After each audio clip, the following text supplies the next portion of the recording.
মৰমৰ ছাত্ৰ-ছাত্ৰীসকল, আমি ৰচনা লিখাৰ সহজ নিয়ম শিকো আহা। ৰচনা লিখাৰ নিয়ম ৰচনা সাহিত্যৰ এটা অংশ। কোনো এটা বস্তুৰ বিষয়ে লিখিত বৰ্ণনাকে ৰচনা বোলে। ভাষাৰ মাধ্যমেৰে মানুহে নিজৰ মনৰ ভাৱ ব্যক্ত কৰি যিকোনো বিষয় লৈ ৰচনা লিখিব পাৰে। ৰচনা লিখাৰ সময়ত তোমালোকে কেইটামান কথা মন দিবা। সেইকেইটা হৈছে, যি বিষয়ে ৰচনা লিখিবলৈ বিচৰা হয় প্ৰথমে সেই বিষয়ে অলপ ভাবি ল'ব লাগে। দ্বিতীয়তে, ৰচনা লিখোঁতে ভাষা সহজ সৰল আৰু স্পষ্ট হ'ব লাগে। একেটা কথাকে বাৰম্বাৰ লিখিব নালাগে। ৰচনাখন কেইবাটাও ভাগত ভগাই ল'ব লাগে।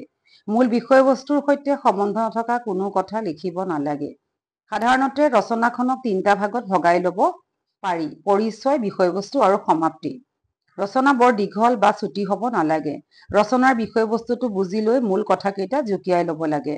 বানান আৰু শব্দৰ প্ৰয়োগ শুদ্ধ হ'ব লাগে। আমাৰ ৰচনাবোৰ সাধাৰণতে 3টা শ্ৰেণীত ভাগ কৰিব পাৰি।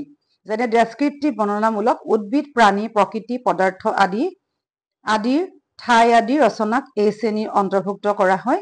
আৰু বিৱৰণ অৰ্থাৎ বৃত্তান্তমূলক নেৰেটিভ বুলি কোৱা হয়, যিবোৰ আমাৰ সমাজত প্ৰচলিত উৎসৱ, পৌৰাণিক আখ্যান, ঐতিহাসিক জীৱনী, ভ্ৰমণ কাহিনী আদি। চিন্তামূলক, ৰিফ্লেক্টিভ, ৰাজনীতি, সমাজনীতি, অৰ্থনীতি, বিজ্ঞান, গুণ বিষয়ক, কৰ্ম বিষয়ক ৰচনা আদি এই শ্ৰেণীত পৰে। মৰমৰ ছাত্ৰ-ছাত্ৰীসকল, তোমালোকৰ যিহেতু ৰচনাত 8 নম্বৰ আহিব, গতিকে তোমালোকে সহজে 4টা ভাগ কৰি ল'বা।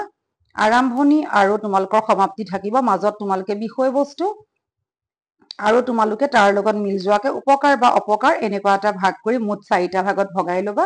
8 নম্বৰ পাবা আৰু তোমালোকে ৰচনা লিখোঁতে এই কথাকেইটা মন কৰিবা। এইখিনি জানিলে তোমালোকে নিশ্চয় ৰচনাত 8 নম্বৰ পাবলৈ সক্ষম হ'বা।